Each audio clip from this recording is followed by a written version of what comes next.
Mas todas essas coisas, elas vão atuar apenas na superfície de nossas almas. Elas vão trazer um prazer válido, não há nada pecaminoso nisso. No entanto, é apenas na superfície do coração e da alma humana que eles trabalham. O conhecimento de Deus, no entanto, ele penetra o nosso coração e a nossa alma profundamente. Ao conhecer Deus como Ele é, quem Ele é, através das Escrituras, nós jamais seremos os mesmos. Se você está aqui, você já conhece a Deus por meio das Escrituras, o Deus da palavra, esse que se revela não a sua ideia de Deus, tenho certeza, sua vida não é a mesma. Desde aquele dia em que você entendeu quem Ele é e você tem buscado servi-lo, sua vida tem sido uma vida de transformação, de metamorfose, sempre para melhor, porque quando nós conhecemos Deus, nossa vida melhora, nossa alma se satisfaz. Não estou dizendo melhora no sentido de que situações difíceis não virão, mas é aí que a diferença acontece, a diferença é visível. Porque quando as circunstâncias difíceis chegam, nós sabemos quem é o nosso Deus. E nós não ficamos atemorizados no meio da tempestade, porque nós sabemos bem quem é o nosso Deus, e quem Ele é e quão poderoso Ele é. Jamais vai nos abandonar, nunca vai nos deixar. Ele vai sempre nos amparar, nos cuidar, se precisar vai nos corrigir, nos escorar, mas Ele jamais vai nos abandonar. É este o nosso Deus. Portanto, quem conhece a Deus, ele fica estável, ele fica tranquilo, ele fica em paz. O conhecimento do Senhor, ele penetra o recôndito do nosso coração, mais profundo, mais íntimo do ser humano e da alma humana, e faz com que esse pecador sinta, mesmo às vezes em meio às lutas, às dificuldades da vida, prazer e satisfação, porque ele sabe em quem tem crido. Ele está certo de que esse em quem ele crê é poderoso para guardar o tesouro dele até o dia final. E ele não esmorece, mas ele fica firme, fica alegre, fica descansado. E nesta noite, para iniciar essa breve série dos atributos de Deus, eu quero falar sobre um atributo denominado a imutabilidade de Deus. Talvez você já ouviu falar sobre a imutabilidade de Deus. Nós temos hinos, que falam sobre esse atributo de Deus, a imutabilidade de Deus. E lá em Malaquias 3, capítulo 3, verso 6, Deus diz assim: porque eu, o Senhor, não mudo, porque eu, o Senhor, não mudo. Por isso vocês, filhos de Jacó, não foram destruídos, porque eu, Senhor, não mudo, por isso vocês, filhos de Jacó, não foram destruídos. Vamos orar. Pai amado, obrigado por mais esse dia na Tua presença, junto com a igreja, com o Teu corpo, o corpo do nosso Senhor Jesus Cristo. Obrigado, ó Pai, porque podemos trazer nossos filhos, convidar nossos amigos, podemos, ó Pai, participar deste momento tão especial, que é a adoração pública do Seu nome, Senhor. Que privilégio, que grande bênção é poder trazer nossa família para juntos cultuar e adorar o Teu santo nome. Ó Pai, trabalhe em nossos corações, através da Sua palavra, transforma as nossas vidas, Senhor, nos dá força para continuar na luta durante a semana, durante os dias que vão passando e a luta vai se acirrando, o pecado, o mundo, o diabo, o maligno, tentando fazer com que a igreja esmoreça, com que os crentes se misturem aos pensamentos deste mundo, à filosofia deste mundo, que é desonrar e desobedecer o Senhor e a Sua palavra. Nos ajuda, ó Deus, a termos uma postura de fato de quem conhece ao Senhor e ficarmos firmes mediante o desaforo que o inimigo traz nos seus lábios. Ficar firmes, ó Deus, diante do desdém dos inimigos da cruz. Ficar firmes, Senhor, diante da petulância daqueles que querem tirar a Sua soberania, Senhor. Nos ajuda a demonstrar com nossas vidas o quanto nós conhecemos o Senhor. Através de nossa conduta, de nossas obras, que nós possamos declarar o quanto nós temos aprendido acerca de quem o Senhor é. E esse conhecimento tem trazido satisfação à nossa alma, ao nosso coração, e tem nos dado paz, Senhor, para ficar firmes em meio às tempestades e os desafios que têm chegado à nossa frente. Nos ajuda, Senhor, a manter uma postura semelhante à sua neste mundo, ó Pai. Que nós possamos buscar viver na sua santa dependência, em santidade e justiça. Pai, eu rogo ao Senhor, baseado na graça e no mérito do seu Filho, porque mérito nenhum nós temos de estar na tua presença, senão através da justiça e do sangue do seu Filho precioso Jesus Cristo, pelo nome o qual nós oramos, e é no nome dele que nós entregamos essa oração, em nome de Jesus, amém. Eu quero continuar o pensamento sobre imutabilidade. Você já ouviu sobre este assunto? Sabe o que significa imutabilidade, né? Imutável, Altíssimo Rei. Você já ouviu esse hino? A ideia de imutabilidade é aquilo que não muda. Deus, ele é imutável porque ele é perpetuamente o mesmo. Ele é eterno, ele não tem início e nem fim. Ele é sempre o mesmo. Não está sujeito a nenhuma mudança no seu ser ou em seus atributos, em suas características. Deus, ele mantém o seu plano não muda, suas determinações não mudam, a sua vontade não muda. Deus, na palavra de Deus, na Bíblia, é comparado a uma rocha ou um rochedo. Em Deuteronômio 32:4, diz que ele é como uma rocha, e não só lá, mas em várias partes da Escritura. Uma rocha que permanece fixa, imóvel, parada, imóvel. Quando todo o redor, as circunstâncias estão mudando, Deus, ele mantém-se o mesmo. Como eu já disse, ele não tem princípio e nem fim, e ele não pode experimentar mudança. Ele é eternamente o Pai das luzes, em quem não pode existir variação ou sombra de mudança, conforme Tiago capítulo 1, verso 17. E hoje à noite eu quero apresentar 3 pontos sobre este atributo de Deus, acerca da imutabilidade de Deus. O primeiro é: Deus é imutável em sua essência, em sua natureza. Deus é imutável em seus atributos, em suas características. E Deus é imutável no seu plano, em seu propósito, ou, como alguns chamam, no seu conselho. Em primeiro lugar, Deus é imutável em sua essência. Sua natureza e seu ser são infinitos. Deus não está sujeito à mutação. Em momento algum na história que nós conhecemos, Deus foi passível de qualquer alteração ou mudança. Jamais houve, em qualquer era, em qualquer momento, a possibilidade de que Deus venha ser modificado. Jamais virá um tempo quando Deus deixará de ser Deus. Deus, ele não evolui, Deus não cresce, ele nem se melhora. Tudo que ele é hoje, Deus sempre foi, ele sempre será. Como a palavra de Deus diz: eu sou o Senhor e não mudo. Malaquias 3:6. E a sua afirmação aqui em Malaquias, ela é categórica, ela é última. Deus, ele está dizendo: eu sou e acabou, eu não mudo. Ele não pode mudar para melhor, pois já é perfeito.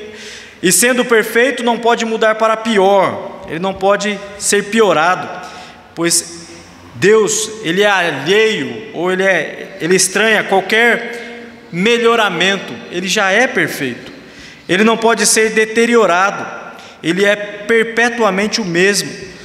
Somente Deus pode dizer: eu sou o que sou, como ele diz lá em Êxodo 3:4 a Moisés: eu sou o que sou. Jeová, ele é absolutamente livre. Os seres humanos buscam essa liberdade, chamada de livre-arbítrio. Tem gente que bate o pé, livre-arbítrio, mas Deus é livre. Ele não tem início e nem fim. Ele não está limitado, diferentemente da criatura, que está limitada por ser criatura. O fato de ser criatura já é limitante. Deus cria o homem e diz para o homem: ó, do fruto do conhecimento do bem e do mal você não pode comer. Já é outra limitação. Mas alguns que acham o quê? Não, o ser humano é livre.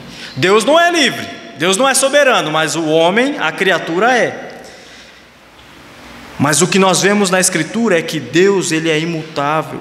Ele não sofre a influência do curso do tempo. Portanto, o poder dEle jamais vai diminuir ou aumentar. Ele é perfeito. E a sua glória jamais vai acabar ou desvanecer.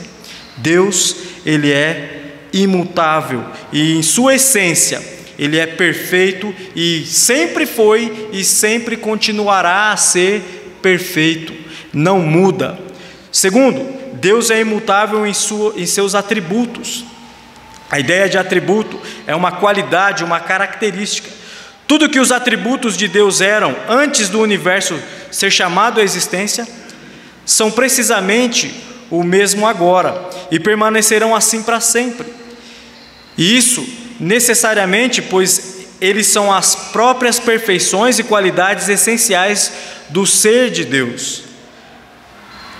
Na teologia tem um termo chamado semper idem, ou sempre o mesmo. Está escrito em cada um dos atributos de Deus, sempre o mesmo, semper idem. Os atributos de Deus não podem sofrer mudança. A verdade, a palavra de Deus, ela é verdade sempre. O Salmo 119, 89 diz: para sempre, ó Senhor, a tua palavra está firmada no céu. Para sempre, ó Senhor, a tua palavra está firmada no céu. Ela é a verdade imutável, inalterável. O amor de Deus é eterno. Jeremias 31:3 diz: com amor eterno te amei. E tendo amado os seus que estavam no mundo, amou-os até o fim. João 13:1. A misericórdia de Deus não cessa, pois a misericórdia dele é eterna e dura para sempre. Salmo 100, verso 5. Nenhum atributo de Deus vai mudar, já passou por mudança, porque ele é imutável. Terceiro, Deus é imutável em seu plano. O plano de Deus não pode sofrer nenhuma alteração. Sua vontade nunca muda. Talvez nas Escrituras, e você já talvez até leu, versículos que tem a ideia de que Deus ali está se contradizendo, e eu tenho alguns exemplos aqui, algumas histórias. A primeira está lá em Gênesis 6,6, quando você lê lá que Deus se arrependeu de haver feito o quê? O homem. E talvez quando você lê o texto, fala: mas Deus não muda? Deus é imutável, mas Ele se arrependeu de criar o homem. Mas como a palavra de Deus, ela mesma se explica, você vai então para Números 23:19, e ali a palavra é clara. Deus diz que Deus não é homem, ali diz que Deus não é homem para que minta, nem filho do homem para que se arrependa. Números 23:19.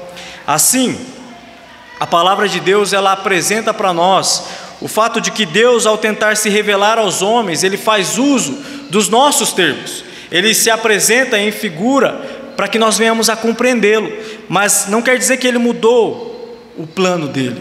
Ele criou o homem, e Ele usa essa expressão de arrependimento, o que na teologia é chamada de antropopatia, para que o homem compreenda a forma que Deus vai atuar. Deus, Ele está apenas condescendendo, descendo ao nível humano, para que o homem compreenda a sua revelação, mas Ele não mudou o seu plano.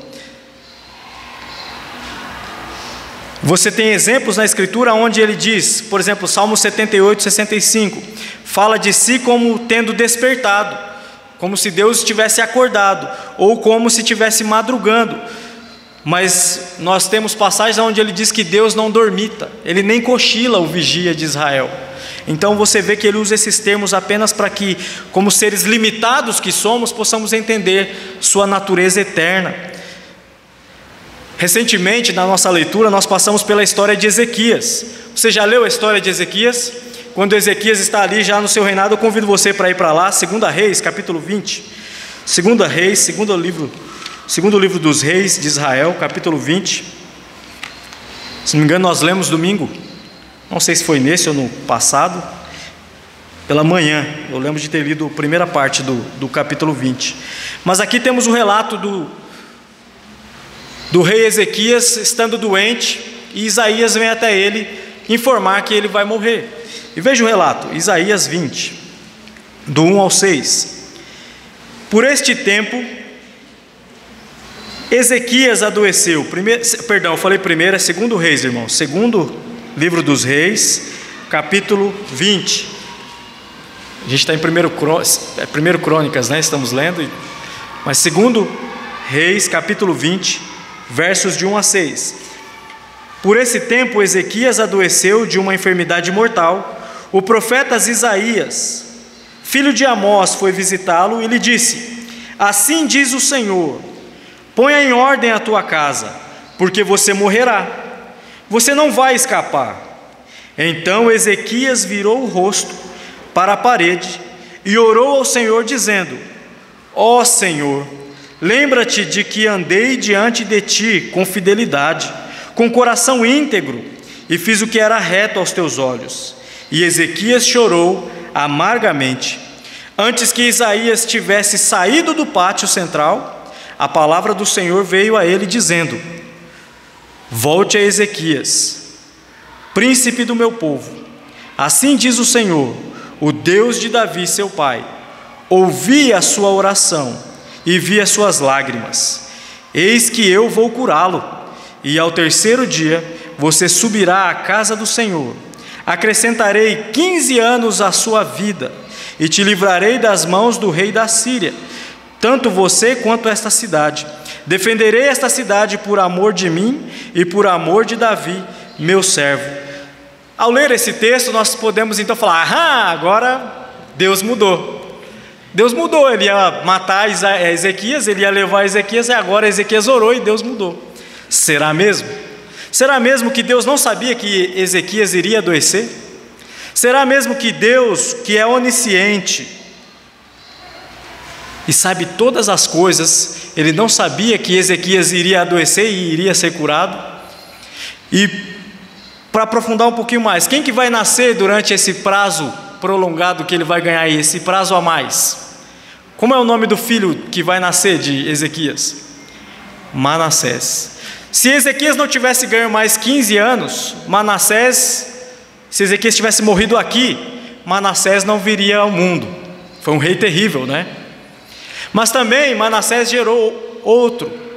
E quando você vai para a genealogia, lá em Mateus, você vai ver que tanto Ezequias, Manassés, Amon, Josias fazem parte da genealogia do nosso Salvador Jesus Cristo. Será mesmo que Deus mudou o plano? Porque Ezequias orou? Será que Deus onisciente, aquele que determina tudo, como ele diz, conforme o seu conselho, ele foi pego de surpresa pela doença de Ezequias? De maneira alguma. Pelo contrário, o plano dele não muda. Deus não é mutável, ele é imutável em seu plano. E o que Deus fez aqui com Ezequias foi motivá-lo à oração. Deus queria imprimir em Ezequias esse espírito de dependência e usou a enfermidade para isso. E ele enviou o seu profeta para incentivá-lo. E assim como se Deus estivesse aguardando Ezequias ora, Deus dá continuidade ao seu plano. E Ezequias ora, se humilha, chora amargamente, endireita a casa dele, põe em ordem a casa dele, e Deus dá seguimento ao plano, inalterado. O plano segue. Manassés vai nascer, mesmo sendo um rei terrível, vai cumprir os propósitos de Deus. E mais tarde, através dessa genealogia, Este que é o Salvador do mundo vai vir. Deus não é pego de surpresa. Ele é imutável no seu plano. Romanos 11:29 diz: os dons e a vocação de Deus são irrevogáveis, ou seja, sem nenhum arrependimento. Deus não volta atrás. E isso só pode acontecer porque a palavra de Deus diz em Jó 23:13: se Deus resolveu alguma coisa, quem pode convencê-lo a mudar? O que Ele quer, isso fará. Deus é imutável. Mas visto que Deus é onisciente, assim como é onipotente, nunca lhe é necessário rever o seu plano. Deus, Ele dá seguimento ao seu plano de maneira perfeita. Ele não é como eu, como você, que às vezes fazemos planos e não calculamos muito bem, e logo somos envergonhados, como aquela parábola do homem que se põe a construir uma torre, um castelo, e logo ele vê que não vai dar, e passa a ser uma vergonha no seu meio, no dia em que ele vive. Nós somos assim. Mesmo fazendo planos, nós planejamos errado, mas Deus não. Os nossos planos, eles podem incorrer com alterações, com mudança, porque nós não somos perfeitos, mas Deus, Ele é perfeito, e o plano dele não precisa ser alterado. Jamais vai ocorrer qualquer mudança no plano de Deus. E aqui nós podemos perceber a diferença entre o Criador e a criatura. Deus é imutável, logo nós somos totalmente mutáveis, alteráveis em nossa forma física. A gente está mudando todo dia. Você nasceu lindo, né? Linda, uma princesa, um príncipe. Eu sei que no meu caso foi diferente. Minha mãe disse que eu era igual um joelho, né? Era muito feio. Chorou no hospital porque, bichinho, será que é meu mesmo, né? A mãe conta a história. Isso é verdade, viu? É a única mãe que falou a verdade sobre o filho. O pior é que não pode nem colocar no passado, era feio, né? Que ainda continua. Então, algumas coisas não mudam na criação, então. Mas a verdade é que nós estamos em mudança o tempo todo, porque somos pecadores, caídos. Mudamos de plano, mudamos de pensamento, mudamos no nosso físico, nos sentimentos. Mudamos, somos volúveis. E além de volúveis, somos efêmeros, né? Passageiros. Nossa vida passa rápido. Você pode lembrar quando você tinha aí 5, 6 anos de idade, né? O tempo não passava. 12, 13, 14, quero tirar a carta. Acho que eu usei essa ilustração recentemente. Até 18 anos parece que o tempo não vai. E aí você tira a carta de motorista. Puxa, aí nem tem carro, né? Aí começa 22, 25 casa, e aí vem os filhos, aí a vida começa a ficar uma correria. Aí com a pandemia passa mais rápido ainda, né? A pandemia parece que adiantou aí não sei quantos anos. E você logo se vê velho, perdendo os dentes, cabelo. E o tempo está passando, logo, talvez se não morrer, não for abreviados os dias, né? Por misericórdia de Deus, logo se torna um fardo completo. Quando a gente vai envelhecendo, a gente vai se tornando um peso para si, para nós mesmos e para outros. E você vai até que, se Deus não é misericordioso, você se torna um fardo para aqueles que te cercam. É isso, essa é a nossa jornada. Nós vamos mudando, definhando. E o final é a morte, porque nós somos criaturas. Mas o Criador, Ele é perfeito, Ele não muda. Por natureza, Ele é perfeito, não tem início e nem fim. Como eu disse, nós tendemos a mudar. Nós viemos do nada e nós vamos voltar para o nada, né? Nós vamos morrer. Somos pó, somos barro.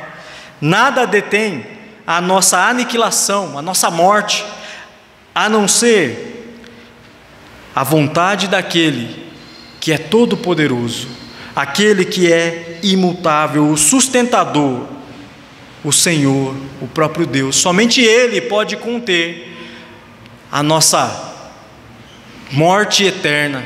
Somente Ele, que é o Senhor, o provedor imutável, pode transformar a nossa triste sorte, o nosso fim, nossa morte eterna.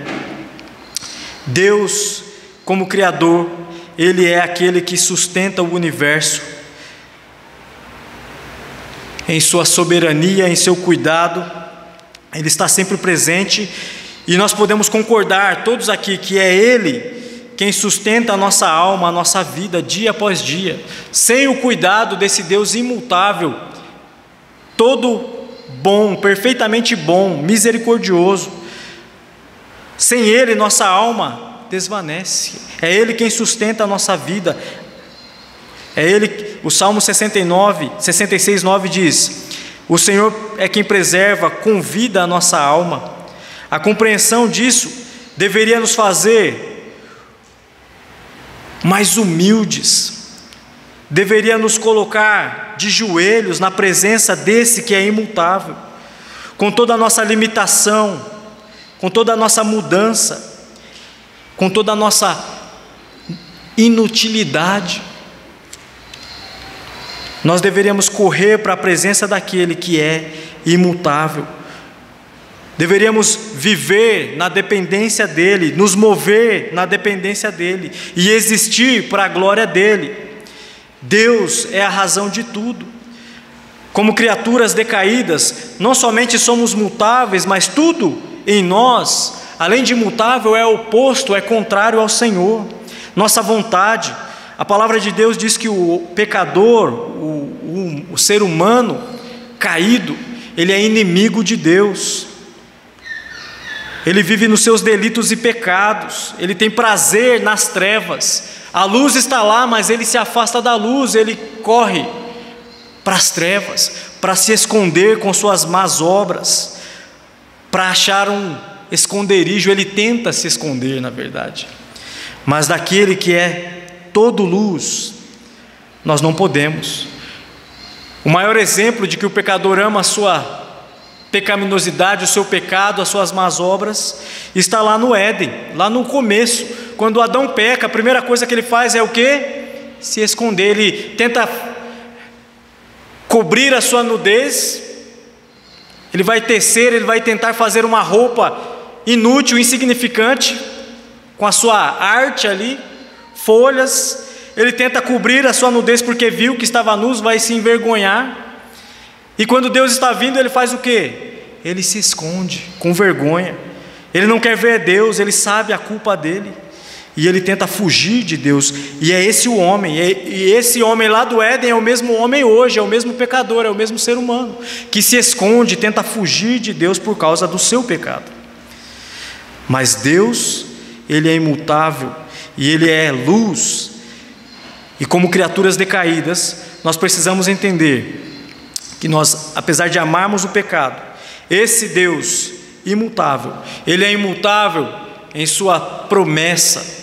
Em suas promessas Ele também não muda. Ele tem oferecido para o pecador, para este homem, ser humano que é rebelde, que se opõe a Ele,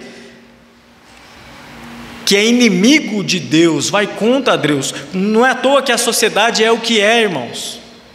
Nós tentamos, hoje o pastor falando sobre mudar a cultura. A única coisa que vai mudar a cultura é o Evangelho, é a ação de Deus, do Espírito Santo de Deus. E nós sabemos que essa cultura só vai ser redimida só lá, quando o nosso Salvador, de fato, se assentar no seu trono de uma vez por todas, e tirar todos aqueles que não são seus. É isso que Ele vai fazer.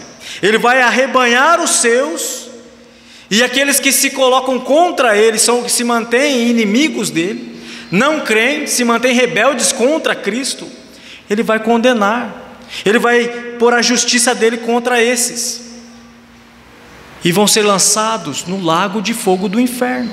Aí sim nós teremos uma cultura santa.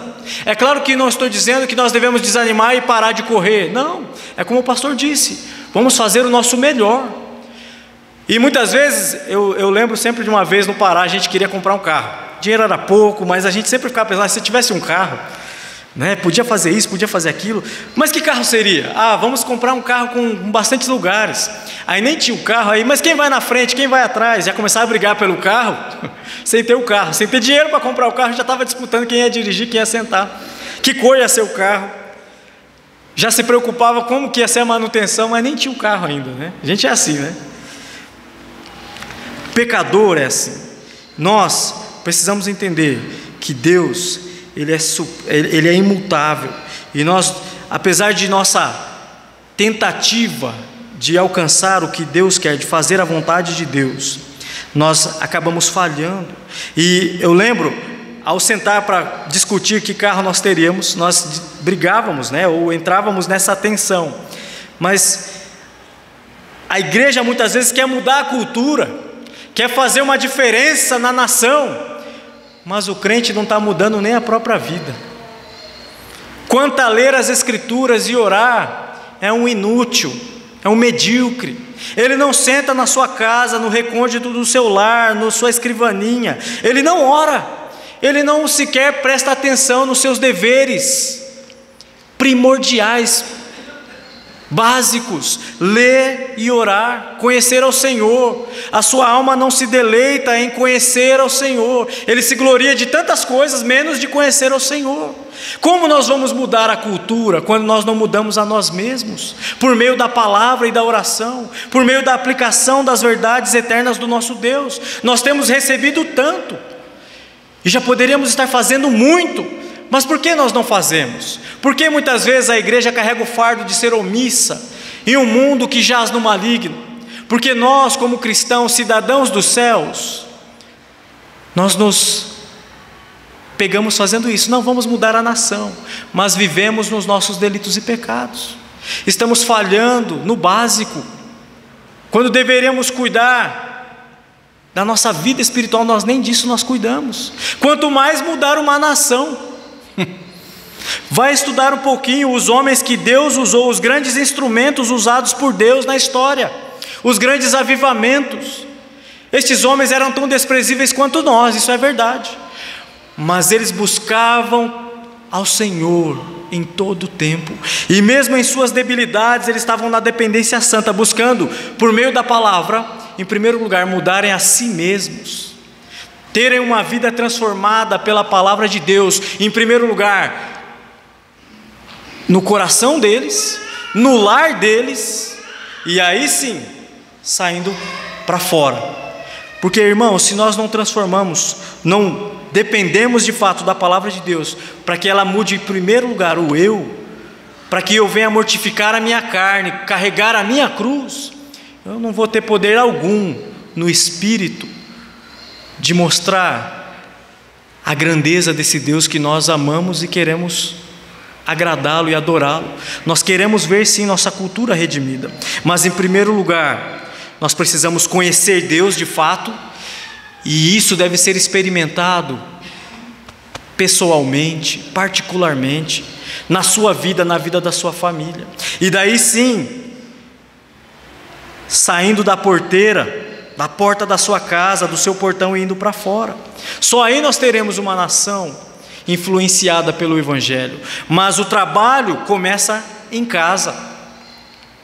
Quantas vezes nós nos pegamos, irmãos, almejando o mundo e o fundo, tudo, mas nem a nós mesmos nós nos demos por completo ao Senhor. Há lugares no seu coração que ainda estão reservados para você, e você precisa entregar tudo, totalmente. Se você quer ser um instrumento usado por Deus para redimir a cultura, a entrega tem que ser total. E para ilustrar o que é a entrega total, não sei se você já ouviu falar de John Bunyan. Este homem ele ficou preso 12 anos por causa de pregar o Evangelho na Inglaterra, em um período que foi proibida a pregação do Evangelho no solo inglês. O governo perseguiu duramente, mas ele ficou 12 anos preso porque ele pregava o Evangelho, ele era um pregador batista. E o juiz que condenou este homem, ele, ao ver a situação da família do John Bunyan, ele tinha uma esposa, 3 filhos, e uma das filhas era cega, passando necessidade, ele falou para o John Bunyan: John Bunyan, eu não aguento mais, eu te condenei, mas eu quero que você saia daqui, eu vou te soltar, e por favor, não pregue mais o evangelho. John Bunyan, a história diz que olhou para ele e falou: se você me soltar, eu vou pregar de novo. Se você me soltar, eu vou pregar de novo. É isso, irmãos, que é conhecer a Deus, saber que Deus é fiel em suas promessas, Ele é imutável. John Bunyan estava pronto para pagar o preço por causa do reino de Deus, e mesmo vendo sua família passando necessidade, ele entendeu que a glória de Deus era o mais importante. Deus cuidou do seu servo, cuidou da sua família, mas ele estava totalmente pronto para ser usado por Deus. É esse o tipo de entrega que Deus quer. É esse o tipo de instrumento que Deus vai usar grandemente na obra de redimir a cultura. Mais que isso, na obra preciosa de salvar almas, de arrebanhar os eleitos de Deus, os escolhidos de Deus. Homens e mulheres totalmente satisfeitos em conhecer esse Deus imutável e que estão prontos para viver para Ele em todo o tempo. Começa em nós a mudança. Entregue-se totalmente, não reserve nada em si, é tudo para Deus. Ele comprou você, não só uma parte, o sangue dele foi vertido pelo todo, Ele quer você por completo. Irmãos, diante dessa doutrina, diante desta verdade que Deus é imutável em sua essência, em seus atributos e em seu plano, nós temos grande consolação. Nós podemos de fato olhar para esse Deus e saber que há um lugar onde nós podemos descansar, porque Ele não muda. Deus não é como o homem. A palavra de Deus nos exorta, ela diz: maldito o homem que confia no homem e faz do seu braço mortal, ali a sua confiança. Não, nós não devemos confiar no homem, mas o homem que quebra este mandamento e se confia no homem, ele merece todo o juízo que recai sobre a cabeça dele. Você está lá confiando no ser humano, está seguindo um homem ou uma pessoa, sua vida idolatra o ser humano, e a gente vê muito isso, e de repente há uma frustração, há um desgosto, aquele mesmo que estava te bendizendo passa a te amaldiçoar, a te denegrir, a te espezinhar, a te perseguir. A pessoa que você amava, era seu chegado, como os salmos falam, metia a mão no prato comigo, mas agora de repente ele mudou. Você merece todo esse juízo. Se você confiou no homem, bem-vindo, porque Deus já exortou: maldito o homem que confia no homem. Não devemos confiar nem em nós mesmos, porque somos mutáveis. Nosso coração muda a todo instante, mas Deus não. Deus não é como um menino, que hoje quer um brinquedo, amanhã quer outro, e amanhã quer outro. Não, Deus ele é sempre o mesmo.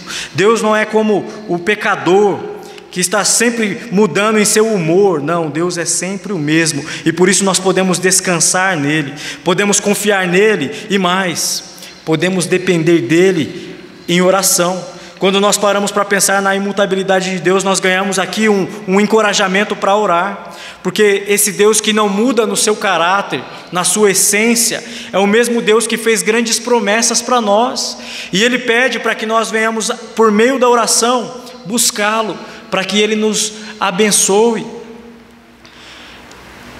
A palavra de Deus diz: mesmo que os montes e as colinas sejam removidas, a minha misericórdia não se afastará de você, e a minha aliança de paz não será removida, diz o Senhor que se compadece de você. Isaías 54:10. É esse Deus imutável que nos prometeu sua paz, sua misericórdia. Mesmo que as circunstâncias neste mundo, irmãos, sejam as piores, Ele vai se manter imutável, e as suas promessas vão se cumprir. Podemos descansar nele, que é a rocha que não se move, essa rocha fixa, estável. Como eu disse, aqui há incentivo para a oração. Que consolo haveria em orar a um Deus que fosse um Deus que em todo momento estivesse mudando, exigindo? Quem elevaria uma petição a um príncipe que hoje prometesse para você: olha, eu vou fazer, aí você chega lá, pede, ele: não, é amanhã. Nós temos exemplos disso, né? Nosso país vive em plena mudança, coisas são prometidas, época de campanhas, né? O Brasil vai crescer, e o Brasil não cresce. Desde quando você escuta que o Brasil vai crescer? Acho que o primeiro índio que viu o primeiro colonizador, ele ouviu isso aí: olha, não, aqui vai chegar, agora vamos chegar e o Brasil vai crescer, né? O primeiro colonizador que pisou conta essa mentira. E aí você vai depender disso? O homem muda, as promessas caem por terra. Deus não é assim. Você pode orar, porque Ele mantém suas promessas. A palavra dEle permanece perpetuamente, permanece para sempre. E aí alguém pode dizer: mas que utilidade tem orar para um Deus cuja vontade não muda, já está fixada? O que eu posso dizer a você é que esse mesmo Deus, Ele exige de nós que oremos. Ainda que nós saibamos que o plano dele é inalterado, não vai ser mudado, Ele chama o seu corpo, a igreja, para orar. E Ele diz na sua palavra em 1 João 5,14: se pedirmos alguma coisa segundo a sua vontade, Ele nos ouve. E Ele sempre quis tudo o que é para o bem dos seus filhos. Deus nunca quer algo mal para os seus filhos, e Ele estipulou essa maneira: é através da oração, vocês devem pedir. Então nós, como meros pecadores imortais, beneficiados pela graça, misericórdia dEle, nós precisamos obedecê-lo e orar, sabendo que Ele não muda, ter a consciência tranquila de que o que nós pedimos, se estiver em conformidade com a sua vontade, nós vamos alcançar. Precisamos orar, precisamos descansar nesse Deus imutável através de nossas orações. O quanto você tem orado, crente, cristão? Você, homem, mulher, que se denomina um servo, uma serva de Deus, o quanto você tem orado, dependido das promessas de Deus? Aqui é grande incentivo para orar.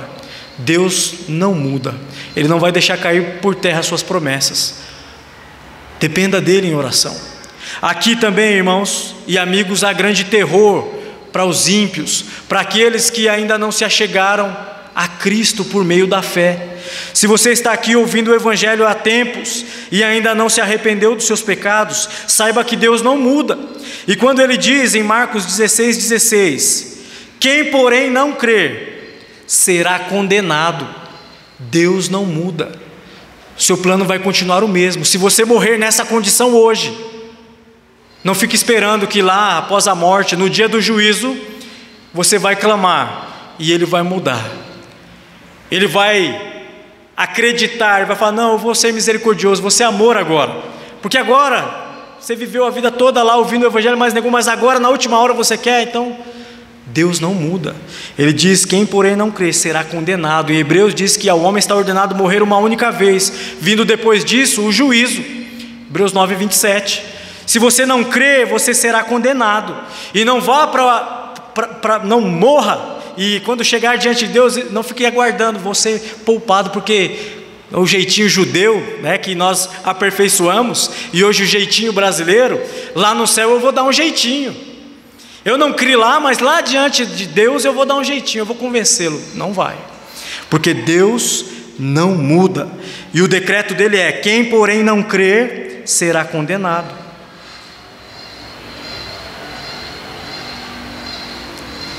Ezequiel 8,18 ele diz: Deus declarou: pelo que também eu procederei com furor, o meu olho não poupará, nem terei piedade, ainda que me gritem aos ouvidos com grande voz, eu não os ouvirei.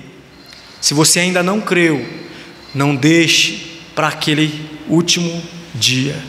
O dia do juízo será muito tarde. Deus não mudará a fim de deixá-los impunes, sem a devida recompensa do seu pecado.